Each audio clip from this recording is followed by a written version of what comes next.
ធ្វើកធាយសប្រៃប្តីបើកឆ្នាំងមកពេញចិត្តស្ដោកបងប្អូនអើយប្តីខ្ញុំក៏ដែរបានញ៉ាំទេលើកទី1ហើយនេះរបៀបធ្វើកធាយចំហុយខ្ទឹមសឲ្យមានរសជាតិឈ្ងុយឆ្ងាញ់មុនដំបូងយើងដាក់ស្លឹកគ្រៃស្លឹកក្រូចម្ដេងចូលក្នុងទឹកដាក់ឲ្យពុះហើយចាំយើងបង់កធាយយើងចូលដើម្បីឲ្យវាកាត់ឆ្អាបអញ្ចឹងណាស្រស់វាមកសន្ទុះហើយចាំលើកចេញហើយនេះយើងមកលាយគ្រឿងសម្រាប់លាបពេលចំហុយដាក់ខ្ទឹមសដែលយើងបានច្រាំម៉ត់នឹងចូលដាក់ប្រេងខ្យងអំបិលបន្តិចប៊ីចេងទឹកប្រហុក1ស្លាបព្រាម្សៅស៊ុបហើយនិងម្រេចម៉ត់យើងដាក់ឲ្យរាងច្រើនបន្តិចណាម្រេចហើយនេះដល់វគ្គយើងចំហុយណាយើងយកគ្រឿងក្រូចដែលយើងបានលាយមិញហ្នឹងយកមកលាបឲ្យសព្វនៅលើកធាយដែលយើងបានស្រុះហ្នឹងលាបឲ្យសព្វក្នុងសាច់ហ្នឹងហើយយើងលាបលើស្នូកវាដែរហើយបើនិយាយពីពងវិញយើងអត់ស្រុះហើយណាយើងចាំដាក់ចំហុយបានហើយដាក់ស្លឹកគ្រៃស្លឹកក្រូចម្ដេងហើយនិងម្ទេសបើបងប្អូនចូលចិត្តហឹរដាក់ម្ទេសឲ្យច្រើនចឹងណាដាក់គ្រឿងបែបហ្នឹងបងប្អូនអើយពេលចំហុយហើយបើកមកវិញឈ្ងុយឈ្ងប់មែនតើណាហើយពេលញ៉ាំមួយម៉ាត់ណាក៏ជាតិដែរបងប្អូនអើយឆ្ងាញ់ហើយឈ្ងុយមែនតើមកឥឡូវកធាយចំហុយខ្ទឹមសយើងឆ្អិនណាបងប្អូនមកញ៉ាំទាំងអស់គ្នា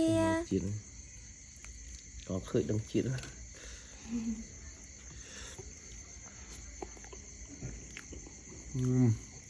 បាត់ល្វើយបាត់គេទិញលាក់ទៀតមកគាត់គេធ្វើហូបទិញច្ប្រាយហើយកធាយនោះយើងចំហុយប្រហែល7កន្លះម៉ោងអីដែរបងប្អូនដើម្បីឲ្យវាឆ្អិនដល់ក្នុងណាថ្លើមឆ្ងាញ់